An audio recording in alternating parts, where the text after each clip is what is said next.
En 5 grandes parties. La première, c'est qu'on va faire une introduction au Ségur. On va parler notamment de la partie volet numérique. On va parler des 4 services socles. On parlera ensuite de mon espace santé, donc ce qui concerne plus le patient, mais je pense que c'était important et intéressant de vous en parler de ce que ça va changer pour vos patients dans leur quotidien. En partie 3, on va aborder le forfait structure. Il faut savoir que le forfait structure évolue de façon conséquente et intègre évidemment des critères qui sont liés au Ségur. Donc je vous présenterai notamment un petit historique de l'évolution du forfait structure, mais surtout le tableau des indicateurs 2022-2023, et je ferai un focus sur un certain nombre de nouveaux indicateurs. En partie 4, et c'est finalement la partie la plus importante, c'est les évolutions logicielles. Donc on ne va pas rentrer dans les logiciels. Alors il y a beaucoup d'Axi Santé, je pense, ce soir, mais il n'y a pas que du Axi Santé. Et dans ces conditions, on ne va pas rentrer dans le détail de comment vous allez faire ça dans le produit, etc. On va vraiment aborder les grandes thématiques du Ségur. Et puis ensuite, sur la phase d'atelier, on pourra vous présenter des choses un peu plus précises, sachant qu'il faut bien comprendre que tous les éditeurs sont dans des phases de développement. Donc aujourd'hui, tout ne peut pas être montré. Ensuite, on enchaînera en 5e partie sur du support et de la formation. Donc en effet, les éditeurs, dans le cadre du Ségur, ont des obligations. On parlera ensuite de vos objectifs à atteindre, voilà, puisqu'il y a une notion d'usage maintenant qui est rentrée dans le forfait structure. Et ensuite, on parlera d'accompagnement, de formation de proximité. Alors, avant de vous faire cette présentation Ségur, je voulais juste refaire une petite passe sur Sémaphore. Alors, pourquoi? Parce que je pense que vous nous connaissez tous, c'est une certitude. Maintenant, on se rend compte que tous les praticiens ne connaissent pas l'intégralité des services qu'on est en capacité de proposer. Donc, je voulais faire juste une petite passe de quelques minutes pour vous présenter déjà comment nous sommes organisés, quelles sont les équipes. D'ailleurs, voilà, aujourd'hui, vous avez une dizaine de personnes de l'équipe de Rennes qui sont présentes. Voilà, donc ce sera l'occasion aussi que vous puissiez échanger avec eux. Mais voilà, je fais cette petite passe de présentation.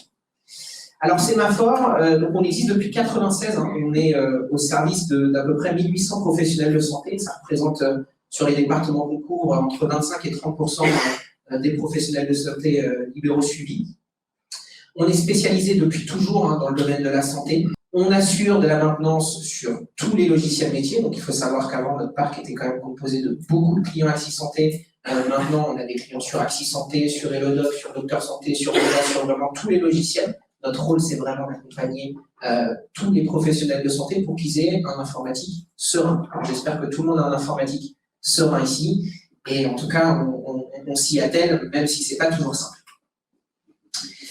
Alors aujourd'hui, on est organisé au travers de 2 agences. Donc notre agence à Rennes qui couvre la majorité des départements, donc la Bretagne, la Basse-Normandie et la Loire-Atlantique. Et on a une deuxième agence à Angers, un petit peu plus petite, qui couvre le 49, le 85 et le 72. Donc je crois qu'ils sont d'ailleurs en visio sur cette présentation. Donc je salue également l'équipe Sémaphore d'Angers. Alors notre équipe, elle est composée de profils techniques, évidemment, hein, on est des informaticiens, donc évidemment on a beaucoup de techniciens, de chefs de projet, de formateurs, on a aussi des coordinateurs et des responsables évidemment pour coordonner cette équipe. Donc là vous avez Megan qui est la responsable commerciale et Anthony qui est le coordinateur technique depuis peu. Donc, voilà. Et donc voilà, pas mal de personnes. L'équipe s'est pas mal étoffée ces dernières années, donc on se retrouve avec une équipe un peu plus exhaustive. Et nous avons des participants. Bonjour messieurs. Bonjour. Bienvenue, il y a de la place devant si vous voulez. Vous n'avez pas raté grand-chose. Alors nos atouts au quotidien, bon, c'est une prise en charge complète de votre informatique, c'est un suivi personnalisé avec un interlocuteur dédié par cabinet. Alors ça, c'est pas simple à faire, on essaie vraiment de s'y atteler. Donc d'avoir une sorte de responsable informatique délocalisé au sein de Sémaphore. Et ensuite, voilà, une structure qui s'adapte à vos contraintes. C'est vrai que nos équipes, elles interviennent régulièrement sur des temps du midi, sur des soirées, etc., pour pouvoir essayer de vous perturber le moins possible. Alors voilà, je viens à nos métiers, puis ensuite je vais enchaîner très vite. Donc nos métiers au service de professionnels de santé, donc en effet on a 4 grands métiers d'intégration de solutions logicielles. Donc là en effet, comme je l'expliquais, on travaille avec les éditeurs majeurs du marché, notamment Axis Santé et Plus Groupe.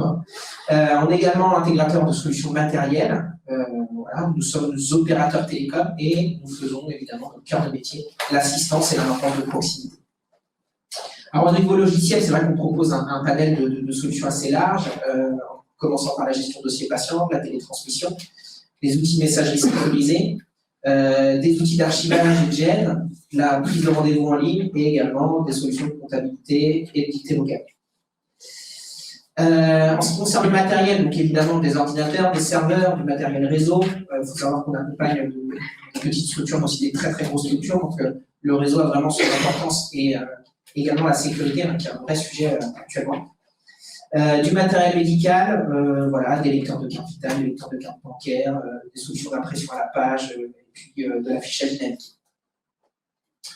Alors sur la partie télécom, donc en effet, on accompagne de plus en plus de cabinets. Je crois qu'on doit faire facile au global sur les 2 agences 5 à 10 installations par mois.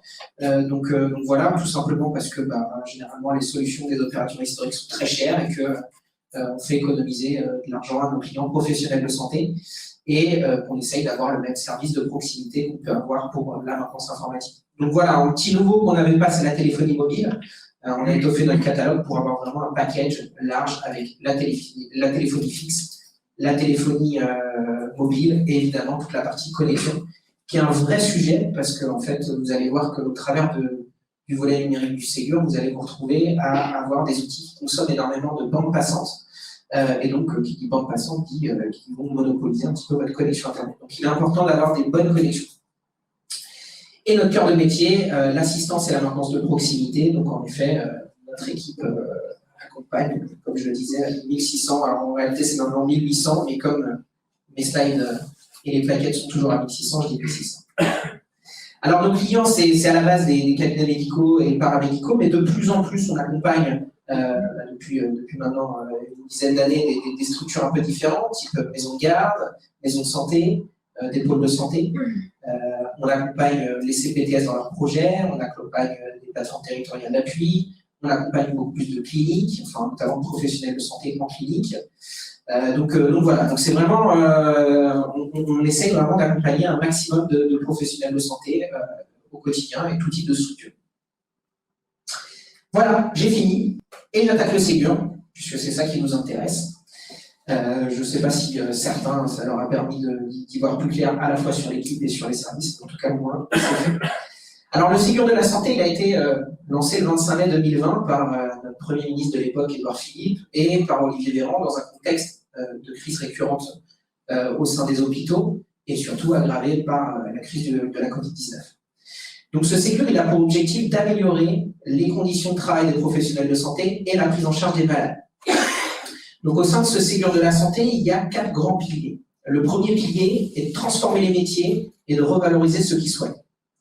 Le deuxième pilier est de définir une nouvelle politique d'investissement et de financement au service des soins et des soignants.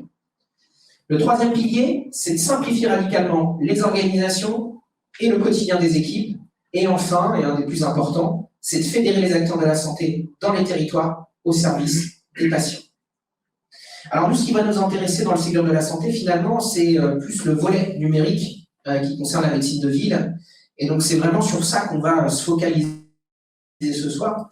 Donc, qu'est-ce que c'est que le volet numérique du Ségur de la santé? Alors déjà, en introduction, il faut savoir qu'il y a énormément d'investissements de l'État, puisque c'est plus de 2 milliards d'euros qui est dédié au numérique pour faire évoluer les usages, avec notamment 1,4 milliard qui est vraiment lié au partage des données de santé. Alors, le Ségur du numérique, il vise à généraliser le partage fluide et sécurisé des données de santé entre les professionnels et les usagers pour mieux soigner et accompagner. Donc, en gros, il y a 2 objectifs majeurs que j'ai voulu mettre. C'est déjà de développer la coopération et la coordination, et également d'améliorer les échanges entre les établissements de santé, la médecine de ville, donc vous, professionnels de santé libéraux, et évidemment les patients, puisque dans le cadre du Ségur, le patient va vraiment être au cœur du dispositif. Alors, il y a un cap à franchir sur cette partie échange de données, c'est qu'aujourd'hui, il y a à peu près 10 millions de documents qui sont échangés via le DLP et la MS Santé. Et l'objectif de l'État d'ici 2 ans, c'est 500 millions. Donc, c'est un gros gap. Donc, évidemment, pour favoriser ces échanges, eh bien, il faut mettre les moyens. Donc, il y a énormément d'argent qui a été investi. Un, pour aider les éditeurs à développer. Donc, c'est-à-dire que les éditeurs sont accompagnés financièrement par l'État pour développer. Donc, tous les éditeurs de taille moyenne, gros éditeurs, ont embauché un certain nombre de salariés pour faire du développement. C'est assez impressionnant, hein, des équipes doubles ou triples. Et derrière, il y a aussi évidemment une partie qui est pour le forfait structure et qui est pour favoriser les usages des différents professionnels de santé. Alors, dans ce volet numérique du Ségur de la santé, on a 4 services socles. Le premier, c'est l'INS, vous en avez sans doute déjà entendu parler, l'identité nationale de santé. L'objectif de l'INS, c'est étonnant que ce soit pas, entre guillemets, déjà utilisé depuis des années, c'est simplement de se dire, un patient doit avoir une sorte de matricule, et ça doit être le même chez le docteur Leroux que chez le docteur Lefebvre. Et si demain, ces 2 professionnels de santé communiquent ensemble, le fait d'avoir un même numéro va forcément favoriser les échanges entre vous. C'est-à-dire qu'il y a peu de chances que le document du docteur Dubon se retrouve dans le mauvais dossier, puisque là, on est sur une suite de chiffres. Donc c'est vrai que c'était quelque chose qui paraît finalement évident, mais qui n'était pas utilisé, qui n'existait pas vraiment du coup.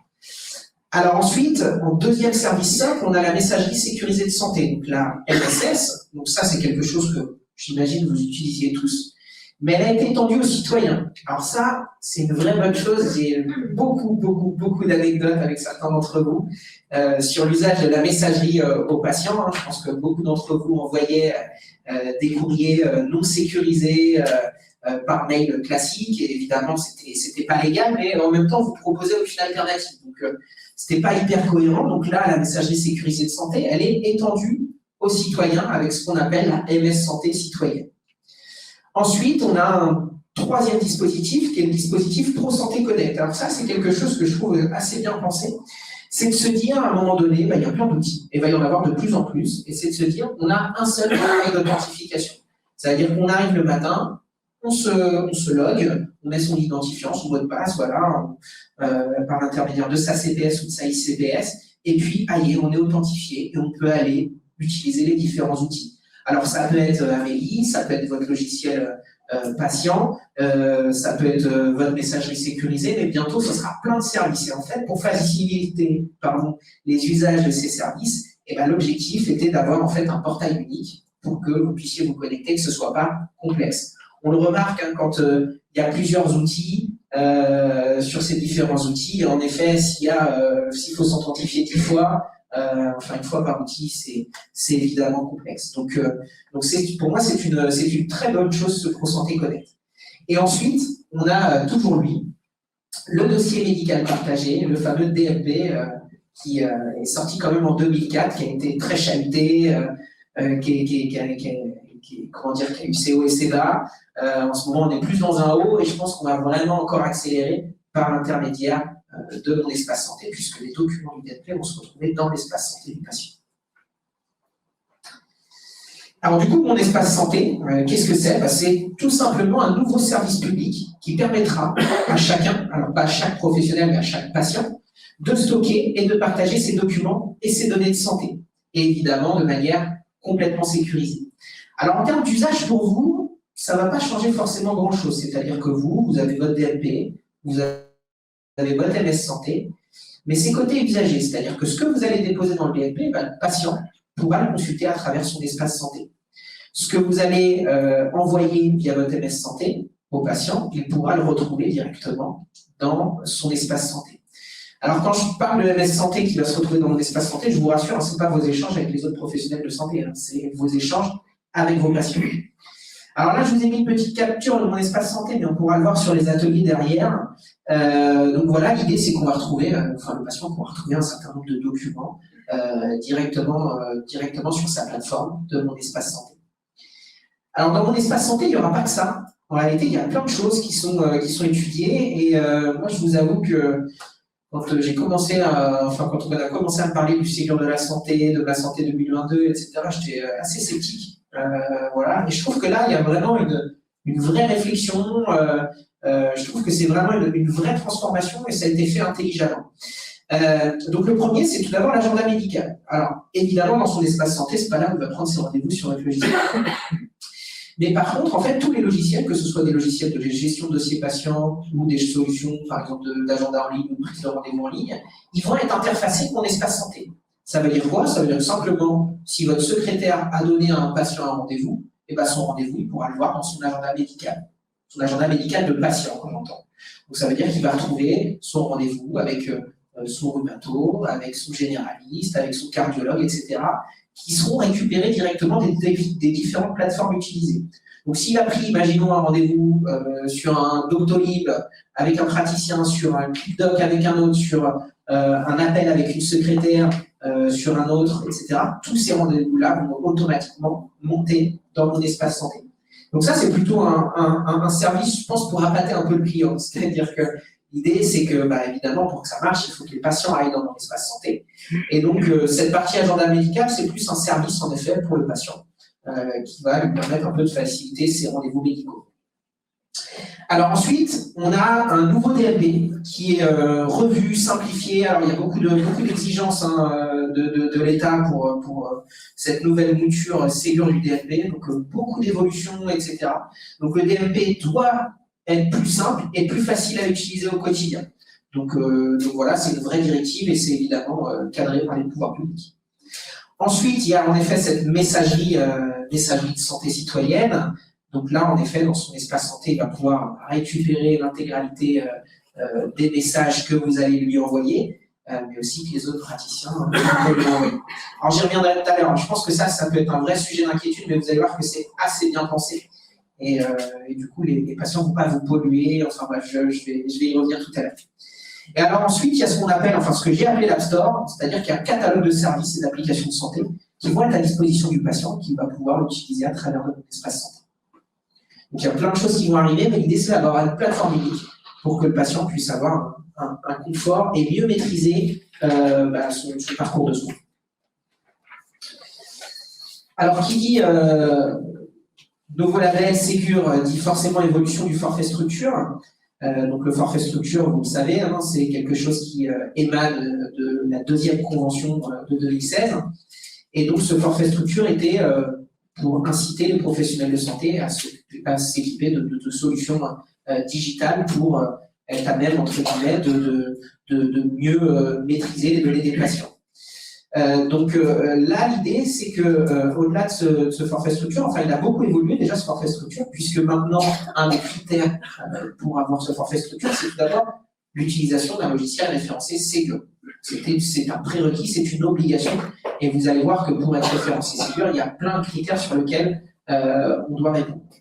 Ensuite, il y a l'apparition de nouveaux indicateurs. Donc, ce forfait structure, par rapport au Ségur, va intégrer des nouveaux indicateurs qui vont être liés forcément aux nouveaux services qui vont arriver dans le Ségur. Et ensuite, alors grosse particularité, c'est-à-dire qu'avant on disait, voilà, vous vous équipez du logiciel qui va bien et derrière, vous bénéficiez du forfait structure. Maintenant, c'est plus que ça. C'est-à-dire que l'idée est de rémunérer aussi les usages. C'est-à-dire que si vous avez un logiciel qui est labellisé Ségur, vous allez répondre à une partie du forfait structure, mais si vous voulez répondre à l'intégralité du forfait structure, il va falloir générer des usages dans vos logiciels. Donc là, vous êtes vraiment incité par l'État pour utiliser par exemple la MS Santé, le DMP, pour, entre guillemets, notre système de santé puisse mieux se digitaliser. Alors j'ai voulu remettre un historique de l'évolution du forfait structure. Donc c'est vrai qu'avec la deuxième convention en 2016, on a eu un forfait structure qui a évolué au fur et à mesure des années. Donc le forfait structure, pour rappel, c'est à décorréler complètement de la ROSP. La ROSP, c'est la rémunération sur objectif de santé publique. Le forfait structure, c'est vraiment lié à l'équipement et maintenant aux usages. Alors du coup, en effet, là on voit une belle évolution de 2007 à 2020, on est passé de 1 750 à 6 195 €. Alors là, tout le monde va me dire, moi, je n'ai pas touché ça. Oui, j'ai mis jusqu'à. J'ai mis jusqu'à et j'ai mis 2 fois. L'idée, c'est qu'en effet, vous pouvez prétendre à ces sommes, mais ça dépend évidemment si vous remplissez tel ou tel critère. Alors là, c'est vrai qu'il y a une évolution notable, notamment prévue pour 2023. Alors ça va se faire progressivement, c'est-à-dire qu'au dès 2022, vous allez avoir une évolution importante du forfait structure. Et en 2023, il va y avoir encore un petit gap. Alors l'idée, c'est que vous allez valider ces sommes par l'intermédiaire de deux volets. Un volet 1, qui va être, entre guillemets, un prérequis pour débloquer les indicateurs du volet 2. Et ensuite, un forfait, on va dire, one-shot, lié à l'alimentation du DMP. Donc, je vais vous détailler ça dans la slide suivante. Alors, c'est un peu lourd. L'idée, c'est que ça fonctionne sous forme de points. Donc, c'est-à-dire qu'un point égale 7 €. Hein, c'est assez simple à comprendre. Et donc, on va retrouver des critères qu'il y avait déjà précédemment dans l'ancien forfait structure. Le premier, c'est disposer d'un logiciel métier compatible DMP et d'un lab certifié HS. Donc ça, c'est quelque chose que, à mon sens, vous répondez déjà tous. En tout cas, si vous êtes sur Axis Santé, c'est le cas. S'il y a d'autres logiciels, je pense aussi. Le deuxième critère est disposer d'une messagerie sécurisée de santé, donc la fameuse MSS. Alors, il faut savoir que aujourd'hui, c'est évidemment une obligation, et que AppyCrypt V2 est compatible avec la MS Santé. C'est-à-dire qu'AppyCrypt V1 n'est pas compatible avec la MS Santé. L'idée, de toute façon, à partir du moment où, entre guillemets, vous êtes sur un logiciel métier, maintenant les logiciels métiers proposent évidemment leur propre outil de messagerie. Voilà. Ensuite, il y a un taux de télétransmission à 2/3, donc ça c'est pareil, c'est des critères qui sont entre guillemets habituels, hein, que vous connaissez. Toujours l'affichage des horaires du cabinet dans la UR Amélie, et pour finir, l'application dans une démarche de prise en charge coordonnée. Alors ça, j'y viendrai, je vais le détailler. C'est quelque chose qui peut paraître assez flou comme ça et qui mérite d'être éclairci. Ensuite, on passe au volet 2. Alors, dans le volet 2, vous avez en effet cette fameuse notion d'usage. Donc, c'est-à-dire qu'on a l'usage des services, donc typiquement, par exemple, la vie d'arrêt de travail, la déclaration de médecin traitant, etc. L'usage du DMP. Donc voilà, pareil, avec l'usage du DMP, vous avez des points associés. L'usage de la messagerie citoyenne au travers de mon espace santé pour le patient. L'usage de la e-prescription, qui est un vrai sujet, on en parlera aussi tout à l'heure, c'est-à-dire qu'on est sur des prescriptions dématérialisées. Alors, l'idée, c'est que de toute façon, les choses dont on parle ce soir, c'est vraiment la dématérialisation d'un certain nombre d'outils qui étaient, pour le coup, qu'on pouvait considérer comme un peu archaïques. Et ensuite, l'usage de l'AppCV. Alors l'AppCV, c'est l'application carte vitale. Et en effet, les patients bientôt viendront vous voir avec un smartphone et puis vous diront oui, j'ai bien ma carte vitale, elle est là. Voilà, donc on est vraiment sur des grosses évolutions. C'est un vrai virage. Je pense qu'il y avait un avant Ségur et il y aura sans doute un après Ségur. Ensuite, en deuxième critère, on a la capacité à coder. Donc ça, c'est un indicateur déclaratif qui existait déjà aussi. Donc la capacité à coder, la plupart des logiciels majeurs du marché le font. Juste, je reviens sur les usages, et c'est très important. Il faut savoir que les usages des services à terme, en 2023, arriveront dans le volet 1. Donc, comme je vous ai expliqué que le volet 1 est une condition pour débloquer le volet 2, il va falloir générer l'usage, si vous voulez bénéficier du forfait structure. Ensuite, on a toujours un critère qui était déjà là, donc l'implication dans la démarche coordonnée, j'en ai déjà parlé, le service offert aux patients, l'encadrement d'étudiants en médecine, donc là on sort un peu du spectre de l'informatique, l'équipement pour la vidéotransmission, donc typiquement solution téléconsultation par exemple, l'équipement pour des appareils médicaux connectés, donc, voilà, là pareil, vous avez des subventions par rapport à ce critère-là, et ensuite la participation au service d'accès aux soins. Alors ça, c'est quelque chose aussi que je détaillerai dans un second temps. Donc grosso modo, il y a des choses qui sont assez similaires au précédent forfait structure, donc je vais m'attarder moi sur tout ce qui est surligné en jaune, en commençant par l'implication dans un exercice coordonné. Alors l'exercice coordonné, avant de tout comprendre, j'ai quand même fait quelques recherches. Je voulais comprendre un petit peu ce qu'entendait l'État, l'ANS, par exercice coordonné. Alors, de ce qui est ressorti, c'est que, typiquement, si vous êtes en ESP, en maison de santé, en pôle de santé, en centre de santé, en CPTS, vous êtes dans l'exercice coordonné, vous êtes en plein dedans. A priori, si vous allez régulièrement en EHPAD, si vous avez une infirmière azalée dans votre cabinet, et ben du coup, c'est pareil, vous êtes dans l'exercice coordonné. Alors l'idée, c'est que je vais faire un petit focus quand même sur les CPTS, qui sont quelque chose de très important, puisque l'État a pour objectif qu'il y ait 1000 CPTS pour couvrir l'intégralité du territoire. Et donc, les CPTS, c'est quoi? C'est la coordination à l'échelle d'un territoire. Donc là, l'idée, c'est que dans la mesure où vous êtes, pour la plupart, d'Ille-et-Vilaine, je vous ai mis la carte des CPTS déjà existantes. Alors, je ne sais pas si elle est à jour, je crois que c'est celle que j'ai prise sur le site des CIS de la CEPAM, donc c'est Pierre-Marie Roger qui est là, mais normalement je pense que c'est à jour. Donc en effet, on n'a pas des CPTS partout pour le moment, mais l'idée c'est que les CPTS ont vraiment vocation à couvrir tout le territoire. Donc la prise en charge coordonnée, c'est un vrai enjeu du Ségur et un vrai enjeu des pouvoirs publics. Alors, quand on parle d'exercice coordonné, aussi petite précision, on parle de pluridisciplinarité, hein, c'est très important. C'est pas juste coordonné entre deux médecins d'un même cabinet. Alors ensuite, je voulais vous faire aussi un focus sur l'indicateur numéro 1 du volet 2. Alors pour rappel, c'est la partie usage. Donc là, c'est quelque chose d'assez important. Cette partie usage, en effet, des différents téléservices. Donc avant, les téléservices étaient accessibles, soit dans vos logiciels métiers, soit par l'intermédiaire d'Abil Pro. Là, l'idée, c'est qu'en effet, ces téléservices, il va falloir les utiliser au maximum si vous voulez valider, entre guillemets, une majorité des éléments de votre infrastructure. Donc, on va avoir ici, typiquement, l'avis d'arrêt de travail, la déclaration de médecin traitant. Enfin, vous voyez, par exemple, pour l'avis d'arrêt de travail, il va falloir faire 80% des avis d'arrêt de travail en dématérialisé si vous voulez prétendre aux 22 points de ce critère, et c'est valable pour tous les téléservices qui sont détaillés ici. Ensuite, on a l'usage des DMP. Donc l'idée, c'est que le DMP, vous puissiez régulièrement alimenter d'un document. Alors typiquement, le document type, c'est la prescription. Je pense que quand vous voyez un patient, dans 99% des cas, vous faites une prescription. Et donc très facilement, vous avez la possibilité évidemment d'envoyer votre prescription au DMP. Donc c'est un critère qui est assez facile à avoir pour le coup, puisqu'on lui demande en fait simplement que 20% des patients vus en consultation aient un document qui part au DMP. Ensuite, on va avoir l'usage de la messagerie de santé. Alors là, c'est le côté messagerie de santé citoyenne. Donc l'idée, c'est que pareil, sur un pourcentage de consultations données, que 5% de vos consultations réalisées, il émane un document qui part à l'AMS Santé Citoyenne.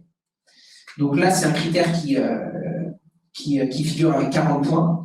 Et ensuite, on a l'usage de la e-prescription. Alors, je n'ai pas encore expliqué ce que c'était que la e-prescription dans le détail, mais en effet, c'est évidemment une prescription dématérialisée. Et là, l'objectif est un peu plus élevé, c'est que 50% de vos prescriptions soient des prescriptions dématérialisées. Alors, attention, quand je parle dématérialisé, ça ne veut pas dire que vous ne donnez pas le papier au patient. Vous donnez le papier au patient et il y aura un QR code sur l'ordonnance qui va générer automatiquement via le téléservice et vous aurez une prescription, vous allez toujours remettre le papier au patient, mais par contre, elle sera sécurisée. Donc, j'y reviendrai tout à l'heure. Et ensuite, on a l'usage de l'ACV, l'application carte vitale. Alors ça, j'ai trouvé ça pas vraiment pertinent, parce qu'à la limite, si vos patients n'ont pas d'application carte vitale, je me dis que vous êtes pénalisé. Mais l'idée, c'est qu'en effet, vous puissiez prendre en charge, que vous ayez à minima 5% des feuilles de soins électroniques qui soient réalisées avec cette application carte vitale. Alors l'idée, ça veut dire qu'il va vous falloir des nouveaux lecteurs ou alors des petits modules complémentaires qui vont permettre de lire avec ce qu'on appelle du NFC les cartes vitales dématérialisées des patients. Et oui. Alors, ce qui est bien, c'est que les nouveaux lecteurs coûtent beaucoup moins cher que ceux d'avant. Non, alors ça peut être des nouveaux lecteurs ou ça pourrait être des petits modules NFC qui se mettront à côté du lecteur pour lire l'application carte vitale. Alors ensuite, je voulais faire un focus aussi au service d'accès aux soins, donc le SAS, qui est un service universel accessible à tous les patients sur tout le territoire. Donc il doit permettre à chacun des patients d'accéder rapidement aux soins dont il a besoin et il participe à la lutte contre les inégalités sociales et territoriales de santé. Alors, il y a eu des expérimentations qui ont été réalisées sur l'année 2021, et là, il y a vraiment vocation sur cette année, l'année prochaine, à ce que ce soit en effet, pour le coup, vraiment poussé et avec une généralisation complète.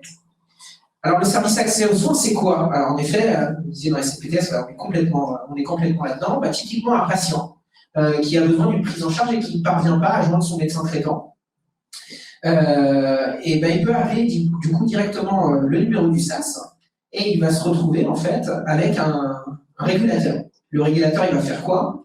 Ben, il va analyser la situation, il va s'assurer que le patient a déjà bien contacté son médecin traitant, parce que voilà, c'est le prérequis, c'est vraiment que le médecin traitant ne soit pas disponible. Ensuite, en fonction du cas, si c'est un cas qu'il juge plus ou moins urgent, il va analyser la situation et puis il va dire, bah, écoutez, je vous donne un conseil téléphonique ou je vous fais une prescription. Et le deuxième cas, c'est s'il estime que c'est plus important. Dans ce cas-là, il va proposer au patient de voir un praticien dans les 48 heures. Donc c'est vraiment l'obligation, c'est ce délai de 48 heures. Donc l'idée de ces 48 heures, c'est que dans le cadre du service d'accès aux soins, il y a des praticiens qui vont dire, moi, je participe à un service d'accès aux soins.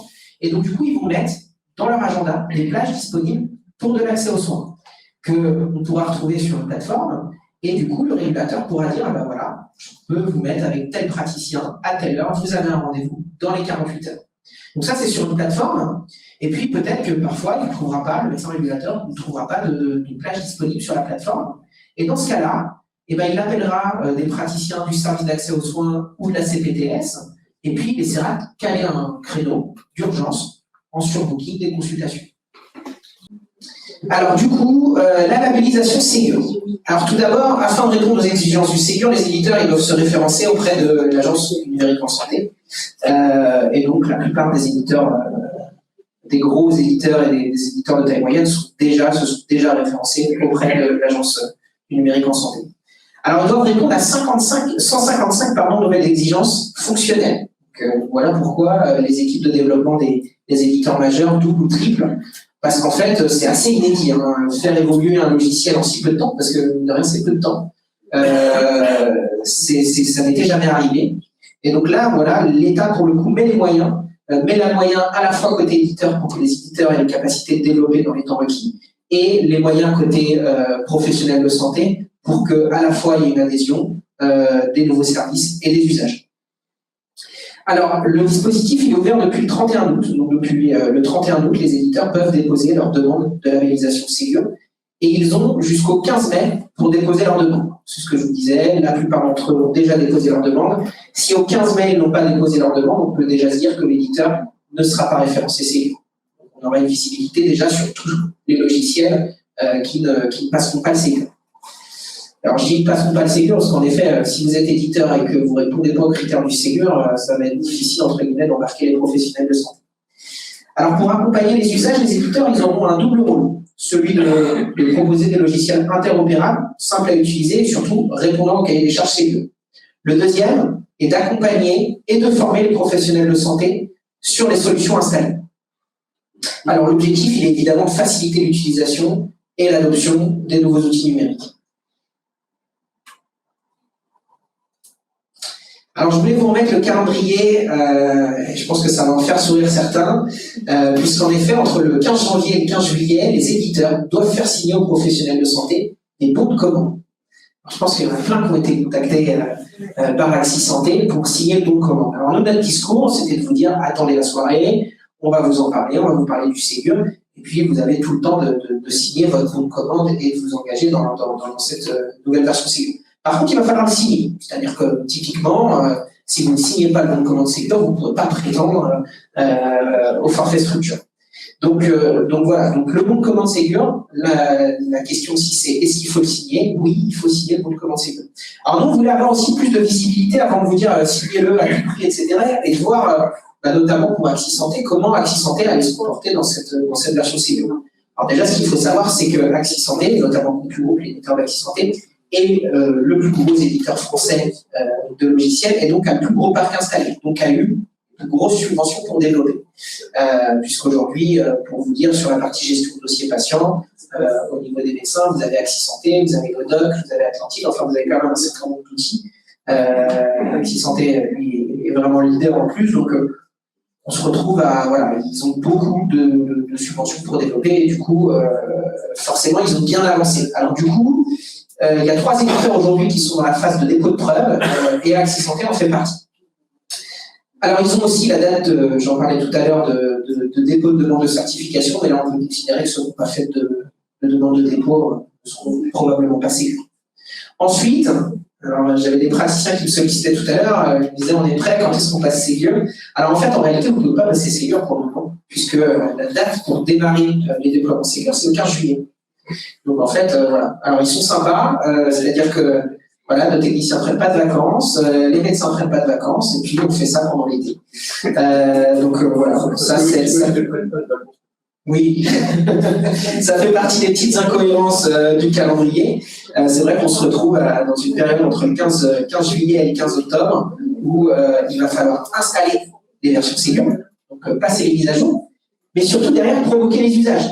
C'est ça, parce qu'il y a cette notion aussi d'usage, c'est bien de vous installer la nouvelle version, mais il faut derrière qu'il y ait ces usages. Alors en réalité, les usages, j'en parlerai tout à l'heure, les premiers usages, c'est surtout côté éditeur que c'est important. Vous, les premiers usages, il faut qu'ils soient avant le 31 décembre. Vous avez un petit delta, si je puis dire. Si je dis des grosses bêtises, messieurs le CIS, hein, vous me dites. Hein. Ici, c'est parfait. Ah, merci. Bon, c'est un peu documenté quand même, on a bossé un peu le sujet, donc j'espère qu'on n'a pas fait trop d'erreurs. Alors oui, le bon de commande, si certains sont en cabinet de groupe, le bon de commande est assigné par praticien. Voilà, petite particularité. Vous ne pouvez pas le faire pour vos collègues si jamais ils demandent de le faire. Je peux mettre, mais genre, tu t'installes le 14 novembre. Le 14 novembre, tu mets ta plaque. Alors, je vois. Ah oui, alors le 14. Alors, le 14 octobre, oui, c'est novembre ou octobre, du coup, j'ai un Oui, octobre. Alors, si le 14 octobre, ouais, ben, on se retrouve dans une situation où vous n'aurez pas beaucoup d'usage. Donc, finalement, celui qui va être pénalisé, c'est surtout l'éditeur, parce que lui, il doit provoquer de l'usage avant le 15 octobre. Donc, en fait, en réalité, pour vous, c'est pas très impactant. Par contre, en effet, il faudra de l'usage entre le 15 octobre et le 31 décembre. Alors, tu t'installes le 14 décembre, parce que c'est ça ta vie. Ça va être difficile de faire de l'usage, surtout si vous partez en congé derrière. Quoi. Non, mais alors l'idée, c'est qu'on va anticiper au maximum. Moi, j'ai pas aujourd'hui de vue sur les décalages potentiels de calendrier. Hein. Voilà, peut-être que les CIS en ont. Moi, je ne veux pas avancer là-dessus. Alors, à partir du moment où on va déployer la mise à jour Ségur, parce que c'est une mise à jour, hein, c'est pas non plus un... Alors voilà, beaucoup de gens en font tout un foin. En effet, il y a beaucoup d'évolutions, beaucoup de fonctionnalités, mais ça viendra naturellement dans une mise à jour. Donc pour ceux qui sont sur Axis Santé local, ça va venir en effet via un déploiement, une action de notre part. Donc la partie INS, donc en effet, vous allez avoir le téléservice INSI. Le téléservice INSI, c'est quoi? C'est simplement la possibilité d'aller récupérer l'INS du patient directement dans Axis Santé. Alors, pour ceux qui sont dans la dernière version d'Axis Santé, normalement, vous l'avez déjà, ce téléservice, et vous pouvez déjà faire de l'INSI. Donc, l'idée, j'y viendrai tout à l'heure, mais en fait, vous interrogez les serveurs de la CNAM et vous récupérez l'INS du patient de façon automatisée. Sauf qu'il y a une étape derrière. Comment? Il y a un petit truc qui s'inscrit quand c'est ça, c'est au moment où voilà, il va interroger le téléservice INS, tout à fait. C'est exactement ça. Donc, je pense que la plupart d'entre vous sont un minimum en 363 et donc vous avez déjà cette fonctionnalité. Ensuite, c'est l'alimentation accrue du DMP. Donc en effet, beaucoup plus simple, plus rapide, c'est vraiment un changement radical. Et d'ailleurs, vous allez voir commencer à apparaître les nouveaux visuels d'Axis Santé, pour ceux qui sont actifs. C'est-à-dire qu'on va se retrouver avec un Axis Santé très modernisé, avec des nouveaux écrans, etc. Donc voilà, vous allez être peut-être un petit peu perturbé au départ, mais voilà, vous allez avoir des nouveaux écrans qui vont apparaître dans vos logiciels. Alors ensuite, il y a la MSS citoyenne, donc en effet, la messagerie de santé vers le patient, qui permet les échanges d'informations de santé directement vers le patient concerné. La partie prescription, qui va venir directement dans votre module de prescription, évidemment. Et ensuite, la partie ICPS et la partie App Carte Vitale, donc la carte vitale 2.0, qui va être gérée dans votre nouvelle version logicielle. Alors là, je vais faire un focus sur les différents services. Donc l'INS. Donc l'INS, c'est quoi? C'est simplement un matricule unique qui va être pérenne dans le temps. C'est vrai que quand je présentais ça à mon équipe tout à l'heure, ils me disaient bah ouais, mais il y a le numéro de sécurité sociale. Ouais, mais en réalité, le numéro de sécurité sociale, l'enfant déjà ne va pas. Donc voilà, il est sur celui de ses parents. Et on se retrouve là avec comment? Il y en a depuis la naissance, mais on ne le voit pas. Oui, c'est ça, on le voit pas. Voilà. Donc là, de toute façon, on est sur la partie numérique. Donc l'INS, c'est vraiment sur cette partie numérique. Et donc, en effet, on va du coup avoir un numéro qui va se composer d'un matricule et ensuite de 5 traits d'identité. Dans ces traits d'identité, il y aura quoi? Il y aura le nom, le prénom, la date de naissance, le sexe et la commune de naissance. Alors, qui est habilité à manipuler l'INS? Bon, en réalité, tous les professionnels de santé, du médical ou du médico-social, qui vont prendre en charge le patient. Donc du coup, un peu tout le monde. Alors, l'INSI, c'est quoi? En effet, c'est le téléservice qui va interroger du coup et récupérer l'INS. Et donc, qu'est-ce qu'il va permettre? Il va permettre une avancée majeure en identito-vigilance, puisque, comme je vous expliquais tout à l'heure, on va avoir un numéro unique pour un spécialiste, pour un généraliste, et du coup, forcément, en termes de partage de documents, ça va forcément sécuriser les échanges. Et au-delà de ça, ça va être aussi une avancée majeure sur la partie interopérabilité, puisque ça va faciliter et automatiser le classement des documents. On va avoir vraiment un classement des documents qui va être accru et beaucoup mieux fait que ce que vous pouviez avoir auparavant. Alors, l'objectif, c'est pas seulement l'INS récupéré par l'INSI, c'est l'INS qualifié. Alors, qu'est-ce que c'est que l'INS qualifié? Là, je sens que je vais me faire huer, mais moi, j'y suis pour rien. C'est l'INS récupéré par l'INSI, donc le téléservice, et avec une vérification d'identité du patient. Alors, typiquement, si vous connaissez votre patient, bon, pas besoin de lui demander sa carte d'identité. Mais théoriquement, si vous voulez avoir un INS qualifié, il faut avoir interrogé le téléservice INSI, avoir récupéré l'INS, et ensuite avoir fait ce contrôle d'identité via une pièce d'identité. Moi, je vous annonce ce qui se passe. Je pense la même chose que vous. Mais en tout cas, voilà. Donc l'idée, en effet, c'est que c'est pas une obligation de demander la carte d'identité. Je pense si vous connaissez votre patient, mais si vous ne le connaissez pas, vous êtes. Voilà. L'idée, c'est d'éviter tout ce qui est fraude, etc. Et justement, la sécurité accrue. Alors pourquoi il faut des INS qualifiés? Pourquoi je vous encourage à le faire dès maintenant? Parce qu'en réalité, quand vous allez partager des documents, oui. Normalement, on le récupère par la carte vitale, j'imagine. Oui, c'est ça. Alors, j'y viens après. C'est-à-dire qu'en fait, vous avez deux choses. Vous voyez dans mon schéma, alors, il est assez complexe à comprendre. C'est-à-dire que vous pouvez récupérer l'INS autrement. Mais l'idée, c'est qu'en fait, il faut forcément passer par l'INSI pour arriver à l'étape de l'INS qualifié. Donc, vous voyez, typiquement ici, dans mon schéma, j'ai l'INS moins, INS OK. INS OK, c'est que j'interroge l'INSI, je le récupère et derrière, je fais, entre guillemets, mon contrôle d'identité, excusez-moi du terme, et je passe à l'identité qualifiée. L'autre, ça va être l'identité provisoire, avec en effet les éléments, et ensuite vous allez passer avec un contrôle d'identité à une identité validée, et ensuite à l'identité qualifiée une fois que vous aurez interrogé l'INSI. Ok, avec ça, l'INSI, yes? L'INSI, c'est un logo qu'on a sur notre Yes, oui, tout à fait, vous l'avez dans votre logiciel. Normalement, si vous êtes à jour, vous avez ça. Donc voilà, alors l'idée, c'est que ces services-là soient construits du mieux possible pour que ce soit le moins impactant et le plus transparent pour vous. Par contre, en effet, cette notion de vérification de leur identité, c'est un vrai changement et à mon sens, même si in fine, c'est sans doute une bonne chose, en effet, vous êtes médecin. Alors en effet, c'est ce que je disais, si on n'a pas d'INS qualifié, on n'alimente pas DLP. Donc là, c'est une vraie problématique. En ce qui concerne le DLP, il y a un DLP qui va être plus simple et plus rapide à utiliser, avec une grande priorité qui est l'alimentation du VSM. Le VSM, c'est quoi? C'est le volet de synthèse médicale qui ressort directement de votre volet médical de votre logiciel métier. Et donc, en fait, ce VSM, ce qui est bien, c'est qu'il va être simplifié en termes d'envoi, puisqu'il va s'envoyer en fait automatiquement à votre DLP sans avoir une action à faire. Donc ça, c'est plutôt pratique. Et donc, en fait, il y a ce qu'on appelle, je vous ai parlé tout à l'heure du volet 1 et du volet 2, on a cette rémunération one-shot qui va pouvoir venir en complément des deux volets sur l'alimentation du DLP, notamment pour les patients en ALD. Alors ça veut dire que si en gros 50% de vos patients en ALD ont le volet de synthèse médicale dans leur DNP, vous allez pouvoir prétendre à 1 500 €. Si c'est 3 000 €, non, si c'est, pardon, excusez-moi, 90%, c'est 3 000 €. Et donc ce forfait, il peut être encore majoré par 20% de rémunération supplémentaire si au moins un tiers des volets de synthèse médicale sont au format structuré. Alors le format structuré, c'est quoi? C'est d'avoir saisi vos pathologies, etc., en CIDIS, ou en tout cas dans les référentiels. Si vous faites que du texte libre, ce n'est pas du structuré. Donc du coup, le VSM, c'est votre volet médical. Donc en fait, votre VSM, il est généré à partir de votre volet médical et il va venir s'implémenter de façon automatisée dans les DNP. Même pas, ça va être automatisé. Donc du coup, vous ne ferez pas grand-chose. Alors après, il doit y avoir, j'ai pas tout vu sur les versions, mais il doit y avoir dans le menu de préférence la possibilité d'auto-alimenter le VSM dans le DNP ou de ne pas le faire en fonction d'une case à cocher.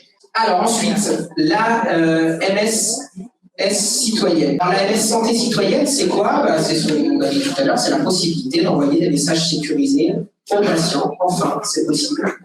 Et donc en fait, on a parlé de l'INS tout à l'heure et l'adresse citoyenne, elle va se composer en fait du numéro INS du patient, @patient.mssanté.fr. Donc du coup, l'objectif c'est vraiment de remettre le patient au cœur de sa santé. Et donc pour vous, en termes d'usage, ça va être identique, c'est-à-dire qu'on reste sur un usage de la messagerie sécurisée. Il n'y a rien de différent. C'est également confortable, puisque c'est un adressage direct et sécurisé des documents que le patient recevra directement dans sa messagerie qui est intégrée dans son espace santé. C'est sans responsabilité, alors ça c'est très important, c'est-à-dire que si demain le patient vous envoie un message que vous ne l'avez pas lu, on ne peut pas vous porter pour responsable.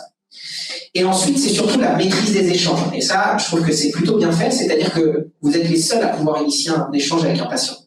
Si vous n'avez pas envoyé un premier courriel, le patient ne pourra jamais vous écrire.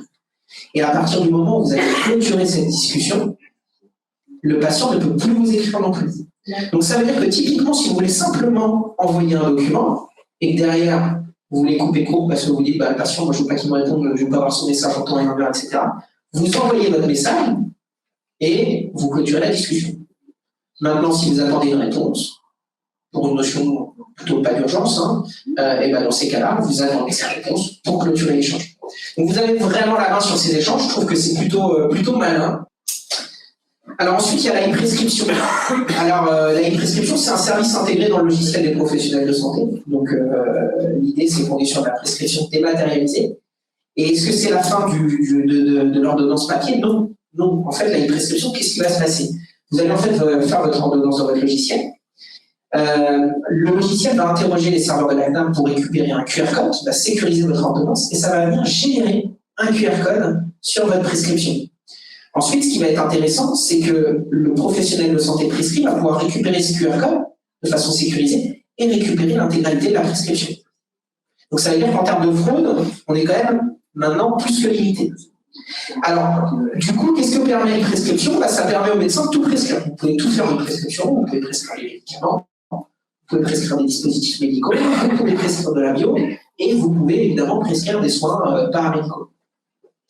Vous pouvez aussi, du coup, alors pour le professionnel de santé prescrit, donc c'est-à-dire le pharmacien, le paramédical, etc., lui va pouvoir consulter, il va pouvoir exécuter et intégrer la prescription. Ça veut dire qu'à terme, pour une infirmière, on va mettre le score. On pourra récupérer directement la prescription et l'implémenter dans son logiciel.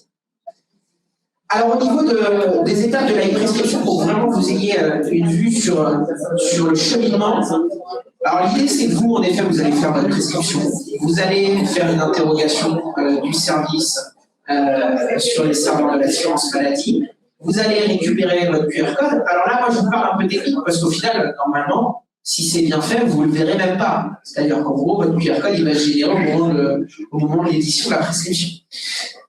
Donc ensuite, ce qui va être intéressant, c'est que le QR code, il va être récupéré par le professionnel de santé prescrit, donc le pharmacien, le paramédical, etc. Et lui, il va pouvoir l'exploiter.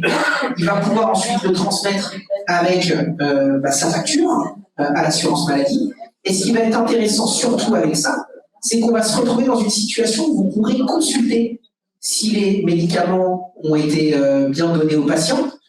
Vous pourrez consulter si les soins ont bien été exécutés. Et du coup, vous avez un vrai suivi un petit peu de votre prescription.